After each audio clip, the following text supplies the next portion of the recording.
പുള്ളിക്ക് വെള്ളമടിക്കുന്നുണ്ട്, മഞ്ഞടിക്കും. ചിലപ്പോൾ ഒരു പൈൻറ്റ് മേടിച്ച് പറയാൻ പറ്റില്ല. ചിലപ്പോൾ മേടിക്കൂട്ടോ. നീ പറഞ്ഞ അടിക്കണ്ട അടിച്ചോട്ടോ. രസാ വണ്ടിയൊക്കെ ഓടിക്കുന്ന കാര്യത്തിൽ മേടിക്കണ്ട. അതൊക്കെ ഞാൻ പെരിയ കനാൽ. ചിന്ന കനാലും പിന്നെ കനാലും രണ്ടും ഉണ്ട് ഇവിടെ. ഇത് തന്നെ ഫാക്ടറി എന്ന് പറഞ്ഞാൽ തേയില ഫാക്ടറി ആയിരിക്കില്ലേ.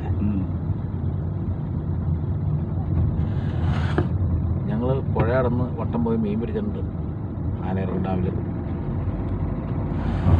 മറ്റേ സാധനം മാത്രമേ ഉള്ളൂ. ആഫ്രിക്കൻ പുഴയെന്നേ ചുമ്മാ ഭ്രാന്ത് പിടിക്കുകയും 1012 ഇതിലൂടെ സാധനം കിട്ടിട്ടേ. അതിൻ്റെ സാധനം അതിൻ്റെ അപ്പുറം ശ്മശാനമുണ്ട്. ശ്മശാനം ഇതിനെവിടെ